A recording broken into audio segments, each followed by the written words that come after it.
And, of course, Gerald Celente is the publisher of the Trends Journal. And if you have not seen this before, take a look at it, subscribe to it. It's well worth the $99 a year. TrendsJournal.com. What I like about Gerald is that he tells the truth. The truth is not always very popular, especially with those in power. Gerald Celente, welcome to the program. Good morning, sir. Oh, good morning. Thanks for having me on, Bill. Hey, a little bit on your background. How did you actually get into the business of analyzing what's going on, taking a look at history, what's going on now, and being able to project where we're headed? Well, briefly, at a graduate school many years ago, I used to run political campaigns in Westchester County. And then from there, they sent me up to Albany, and I was the assistant to the Secretary of the New York State Senate. And I taught at St. John's University, American Politics and Campaign Technology. And then I was in D.C. for several years, between Chicago and D.C., putting together political action committees for the chemical industry, of all industries. And I got to see a lot of what was going on. I'd been around long enough. And then, actually, I'm a political atheist, and it was very easy to become one. My job in Albany was the worst one I ever had in my life, and I'm a guy that was born in the Bronx. Watching grown men grovel and suck their way up to the top all day long is not a thing that I was raised to be like. So I didn't like politics, to put it mildly. And then Jimmy Carter came back from Iran after visiting with the Shah and his wife on New Year's Eve, and he announced to the American people, I'll never forget it, that the Shah was the island of stability in the Middle East. All right. Remember those days? Yes, I do. I was in high school. I was a senior in high school when that happened. Yeah. So at that moment, after saying, what a bunch of blah, blah, blah, blah, going berserk, and I said, that's when I became a political atheist. I no longer believed in these fairy tales because I've been following this thing for years. I knew how the United States overthrew the democratically elected government of Iran in 1953, Mossadegh, because you know what they did? They threw out Standard Oil and Anglo-Iranian oil, and they had the nerve to nationalize it. Can you imagine that? The Iranian people wanted the oil for themselves. And, the nerve of those people, I know. Yeah. Anglo-Iranian is BP, by the way. They changed their name. So anyway, I knew it was going on. And when the revolution happened, I knew it was real. And I knew this thing was I knew it wasn't going to stop. Millions of people had taken to the streets. You'd read about it. I've been following this thing for years, about the brutal dictatorship of the Shah. The Savak, the secret police, or the intellectuals, the artists, everybody being persecuted. So when the thing happened, I knew it was real. And now I'm hearing Carter lay out this baloney. So now I said to myself, what will be the implications of this? Current events are forming future trends. And I started to buy gold and oil, knowing that those two things prices of those commodities would go up as a result of Iran going down. And I realized if you look at this without putting any skin on the table in terms of buying into an ideology, you can pretty well see the way things are going to unfold. But you can't look only one-dimensionally. You can't look at only economics. You can't look at only politics. You have to look at everything. You look at the entirety. And so I began developing a system that I call globalnomic, with the understanding that all things are connected. Or as they say, all things are connected like the blood which unites us all. So I kept building the system and building the process. And that's how I began. So you, in effect, are playing three-dimensional chess with world events at all times. Very well put. I never thought of it like that. That's exactly it. And my dear father, may his soul rest in peace, as a young man, he, any time I'd be shooting my mouth off, he'd look at me and he'd say in Italian, "Pappagallo, parrot." He'd stop repeating what everybody else is saying and think for yourself.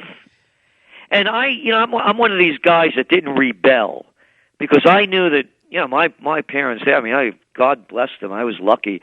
And I knew my father was a cat, my aunts and uncles, boy. I knew that they knew and I didn't know. So before I'd open my mouth, I made sure I'd know. And so that's the training that I got as a young man. And not to speak until I was sure I knew what I was speaking about. And then being put into the different situations that, life, the hands that I dealt myself and that were dealt to me, I learned to look at things for what they are and not the way I want them to be. It breaks my heart, by the way, to see what's going on in this country. And I try not to take it personally, but it still affects me. Gerald Celente, once again, publishers of the Trends Journal, trendsjournal.com. Read up more about this. You must. And what seems to be a common theme through your spring report is that 2012, baby, this is where it's all coming to a head. Fair enough? That's right. It was our top trend of 2012, climax time.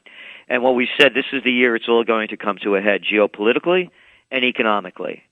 Now, you have to go back. When we said this, the European markets were buoyant again because they just dumped in 1.3 trillion euros to give to the banks at virtually interest-free loans, and the bond price yield started going down. Things were looking very well and happy again, and we said, no, this is only a temporary fix.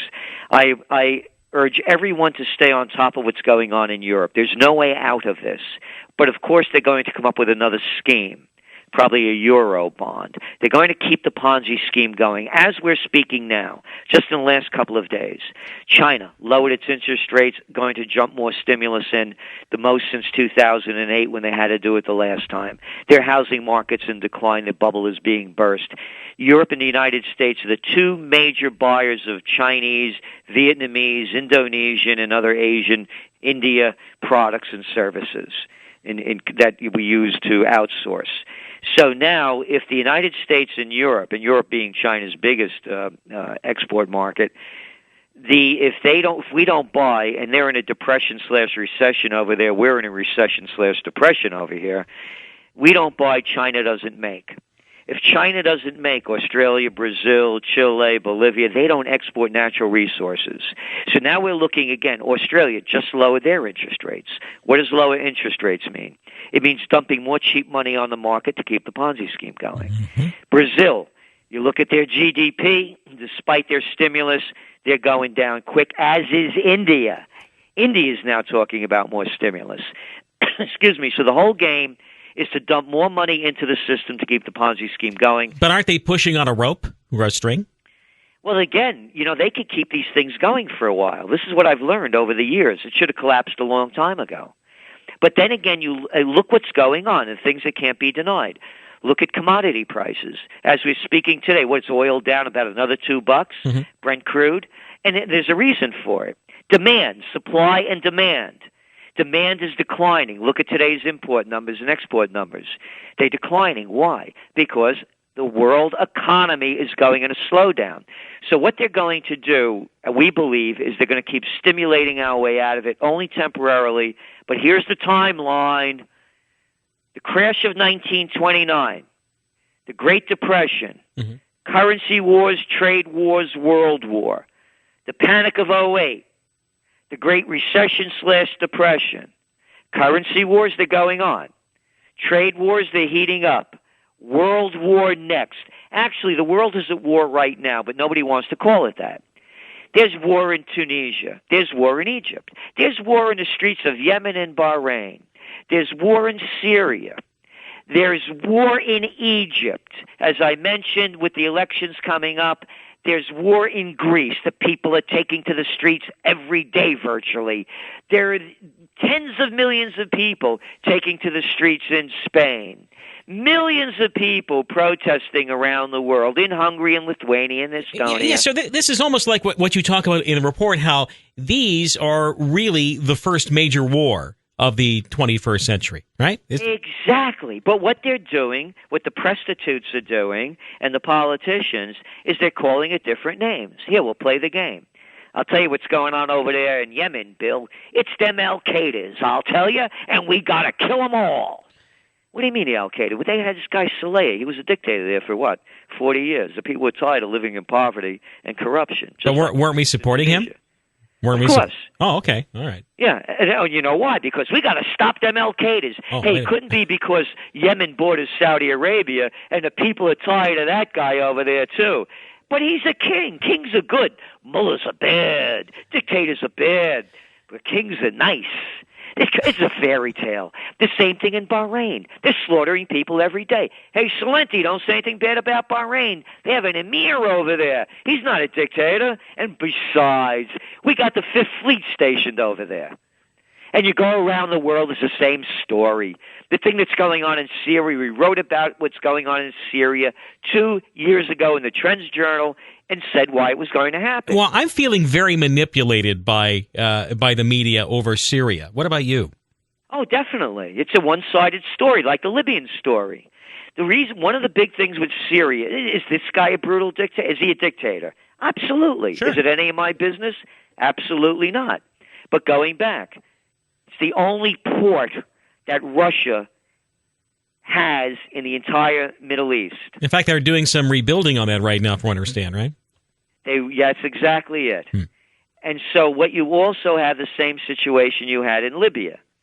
China was Libyan. China was in there with tens of thousands of workers. And now, by the way, there's a civil war. Brilliant maneuver, that humanitarian mission. And now we've destabilized another country. So when you look at, how about those lovely Predator drones plopping into Somalia, Sudan, Yemen, and Pakistan? But they're only hurting bad people, Gerald. Only militants and suspected militants. And you know what? You could tell a suspected militant from a mile away. Well, no. I suspected militant. As long as President Obama okays it on the kill list, it must be a bad person. That's right, because he's our chief executive of the Banana Republic of Los Estados Unidos, because this has nothing to do with democracy or the Constitution, and nobody's screaming murder. If Bush was doing this, the liberals would be screaming bloody murder. But when Obama does it, it's okay. Oh, he has to do it. You know, there's certain things he has to do. You know, he would like to do. They make every excuse other than calling it what it is. And by the way, when we're looking at what it is, you know what they call a militant? Any male of military age in a combat zone is a militant or suspected militant unless other evidence can prove otherwise. So you are guilty. Picking this up. So you are guilty, and then you get the Predator drone, bomb on you, unless you can prove your innocence rather than proving. Okay, I understand. All right. Well, this is, I guess, you also talk about another trend, fascism 2.0, and this all seems to be kind of connected with what we're seeing. It is. First of all, the first big lie that began, and it began under Bush, of course, one of them, not of course, they all do it, not all of them, but recently they have a good track record of coming up with this too big to fail baloney. Who's too big to fail, Bill? The banks? Who made this one up? Oh, this is capitalism where we rise and fall on our own merits? Well, not everybody. Not if you're a member of the club. We privatize profits and socialize losses. The merger of state and corporate powers, by definition, is called fascism. And fascism has come to America. Oh, there's a poll out today. 44% of the people don't like the Supreme Court. Gee, I wonder why. It couldn't be that new strip song we're talking about fascism. You're driving home after work, and you had a drink, and a cop pulls you over. Listen, you're over the limit. And you say, listen, I only had one glass of wine. Come on. Hey, don't give me any back talk. Listen, I only had one glass. All right, come on, take it. They put you in handcuffs. They take you to jail. Here comes the strip search. All right, Bill. Yeah. That's right. Take your clothes off, bend over, and spread your legs. I'm sure this is what George Washington and the Founding Fathers fought for, right? Yeah, right. This is America? How about putting a K on it and dropped the C?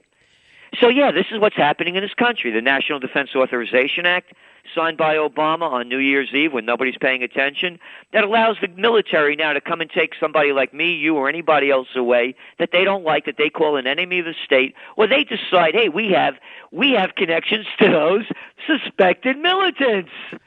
And once again, a suspected militant of military age. All right, there we go. All right, so there you go. So Gerald, I guess here it is. It's painting a pretty dark picture here at the moment, and yet, the trains are still running, the airlines are still flying, we're still going to restaurants, and we still are watching our mind-numbing television, and everything appears to be normal. What is the trend, though, in your view?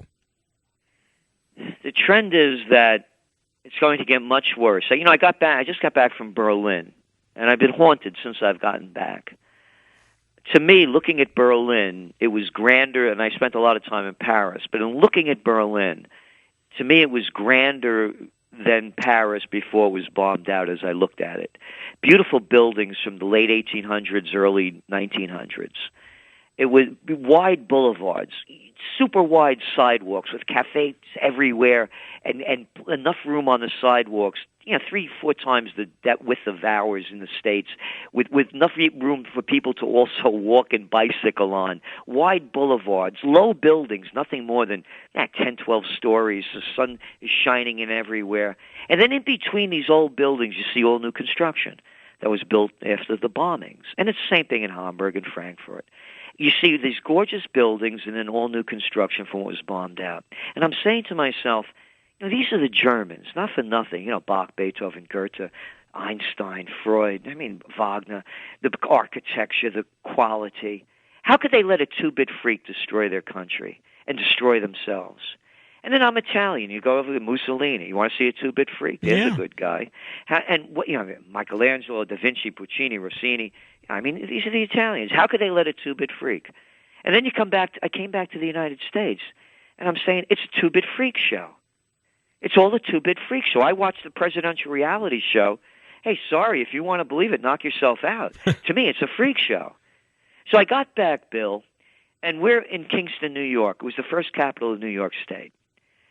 And there was a building for sale on the corner next to our headquarters. It's a Trends Journal. It's the most historic corner in the United States, the only place on each corner where there's a pre-revolutionary building of stone. And one of them was for sale. And I said to myself, I'm going to buy it. I'm not running away. I've been looking around the world trying to get the hell out of here because I don't want to be in a fascist state. And I saw what happened with Germany, with the people not having the courage to stand up, speak out, not have the dignity and respect and the integrity not to take a two-bit freak's crap. I said, I'm staying until my life is really threatened. And I'm going to do what I can to start the second American Revolution, not one of bullets and bombs, but an intellectual revolution. This is a great country, and I just invested in a piece of it when it was at its greatest, when it was building to become what it was before they've been taking it away from us, taking our constitutional rights, ripping up the Constitution. So, to me, is it all gloom and doom? No. It'll change, I believe, when the people change. When the people find the courage, dignity, and respect within themselves not to take crap from a bunch of loser politicians.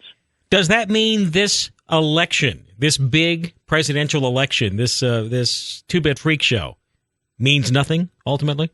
It means nothing, and I'm not voting. Really? I will not be a part. Again, I know politics. I was in the system. This is, you want to call them the Republicans and the Democrats? I could call them the Gambinos and the Bananos. It's a crime family. This isn't a democracy. We do not have representative form of government, in my view. The only people at this gang of 535, that's how many there are, 500 senators and congressmen, the only people they represent are the people that give them the most amount of money. They call it campaign contributions. Adults call it bribes and payoffs. I'm not going to be a part of this system. I'm calling for a voter's strike. I don't want to choose between Pepsi and Coke, McDonald's or Burger King. You eat and drink enough of them, they'll kill you. And so, in my estimation, will either of these two candidates, as they're already doing. Hey, you see the numbers that came out? Our suicide rate among our soldiers is the highest in its history. Gee, I wonder why. Couldn't be because of 8 or 10 tours of duty that they're sending them on for fruitless wars and losing causes. No, I'm not going to be a part of this. But you can't question the fruitless wars and losing causes, because that means you're with the terrorists then, Gerald. That's right. You're either with us or with the terrorists. But again, I'm fighting for the intellectual revolution, where we all speak out. There's this wonderful saying, when the student's ready, the teacher appears, the Hindu saying. And anybody that's practiced and got really good at it knows you needed a great teacher. I believe when the people are ready, the leader will appear. And the people have to get ready, in my estimation, spiritually, emotionally, morally, physically, at every level. Because when you build yourself like that, and you have the courage, the respect, and the dignity, you don't take a lot of crap from two-bit freaks. And there's many more of us than there are of the freaks in the two-bit freak show. It's only the greatest show on earth, and it's only, as what they say, politics is show business for ugly people. Gerald Celente, publisher of Trends Journal. Don's been hanging on and wants to get squeeze in one question here before you head off to your next one here. Good morning, Don. Good morning. Do you feel that this is the year that the citizens of this country are going to be rounded up and incarcerated? And I'll just listen to your answer. Okay. I believe, Don, that the reason that they put into place the National Defense Authorization Act, Obama's executive orders that allows him to call martial law at the drop of a hat, any prospected terrorist strike or any potential, that's the word I'm looking for, potential, that's the word they use. I believe all these laws are being put in place because the economic systems are collapsing. And they're going to, and now, of course, with the National Defense Authorization Act, they also repealed the Posse Comitatus Act of 1878, which now allows the military to take over police duties. So, yes, I do believe that this is the year, and they're doing it all over the world, that they're going to clamp down more and more on our rights, and they're going to arrest those of us who are speaking out and standing up, because the system is breaking down, and they know it, and they want to keep it in control. That's my belief. All right. Gerald Celente, publisher of the Trends Journal. And you talk about this. You also talk about economic trends. And basically, are you still a commodities guy, even right now? Quick question before you only take on. Gold. I don't give financial advice. I always make that clear. I'm not a financial advisor. Mm-hmm. I can continue to buy gold. I believe that there's this digital money. I just went through the whole litany with Australia lowering interest rates, India dumping stimulus on their rupees in the tank, the Chinese lowering interest rates, more stimulus, the Europeans keeping interest rates at record lows, as is the United States. To me, this digital money isn't worth the paper it's not printed on. And again, I encourage everyone to watch closely what's going on in Europe, because when we're talking about gold, do you know about the runs on the banks in Greece and Spain? Hey, it's not making a lot of news, is it? No. They're desperately trying to dump dough into these banks because the Europeans are pulling it out because they see the future. And just so, as we were, speaking, gold was down today. It was down to about it was at 1564. Mm-hmm. Now it's back up $20 to 1584. So this is a very volatile market.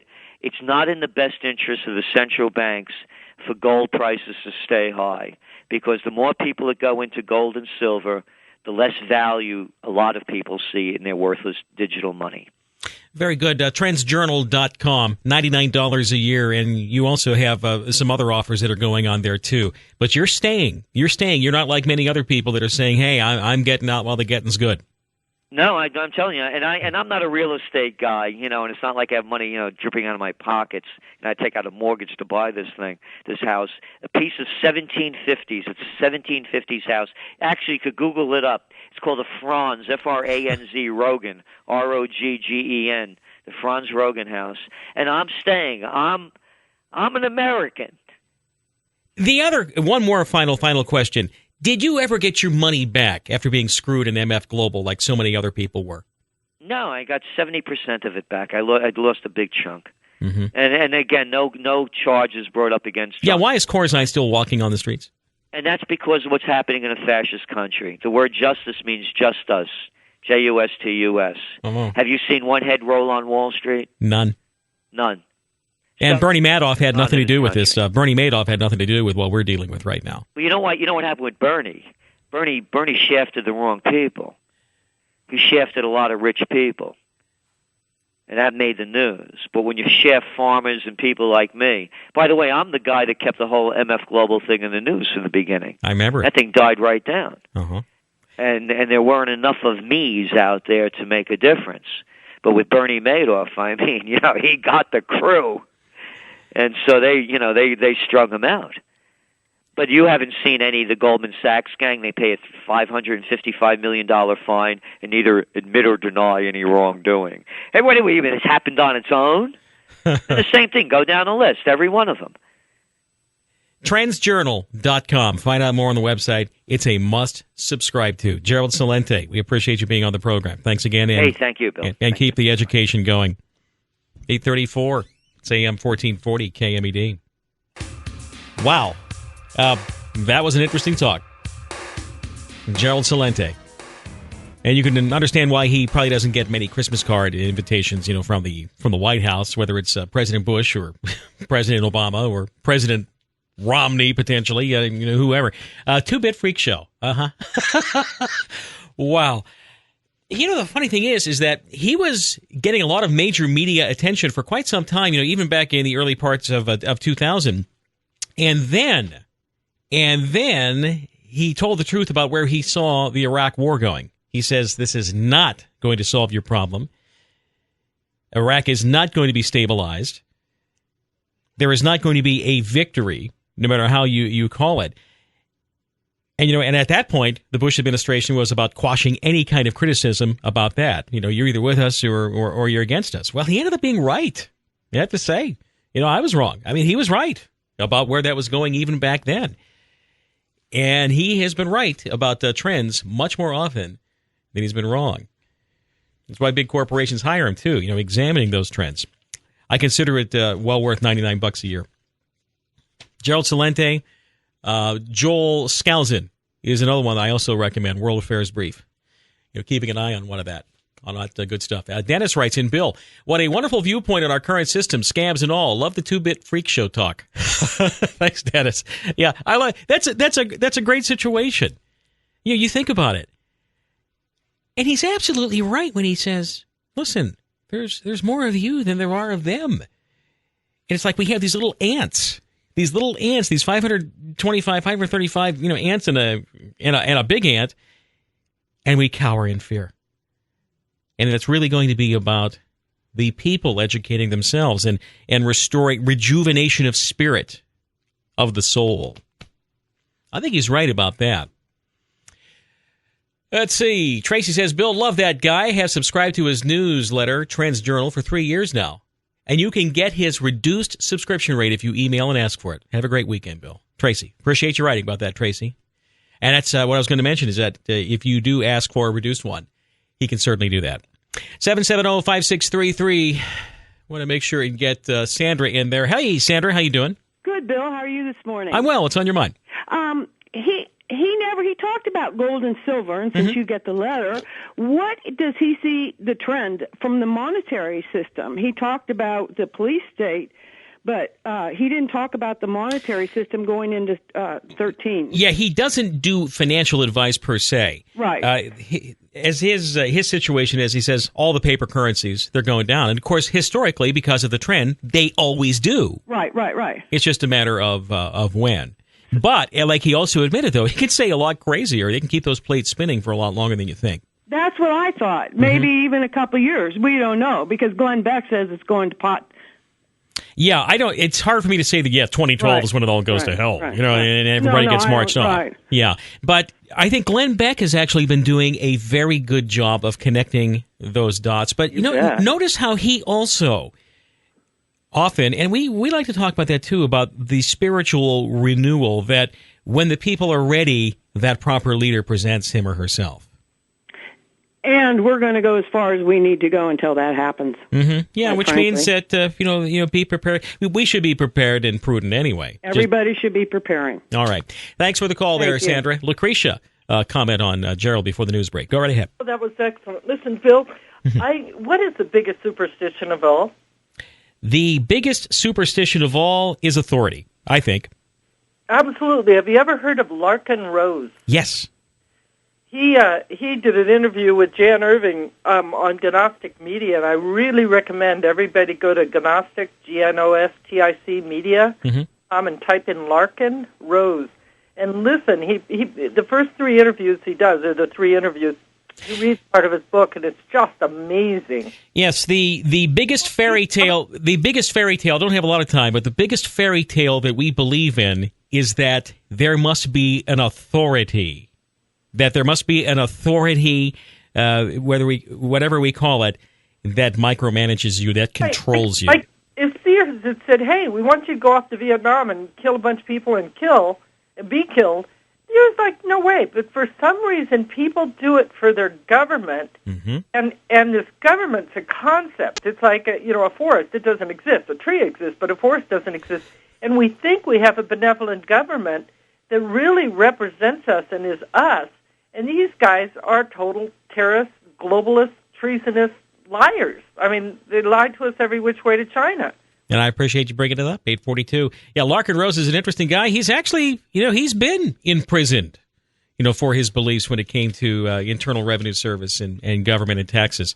Interesting guy. Lucretia's right. Google his name. Look him up. He's a fascinating read, and lots of videos on YouTube, too. 842, 18 before 9. Quick update on what's going on. And we'll catch up on everything else going on here in the Rogue Valley as life moves on.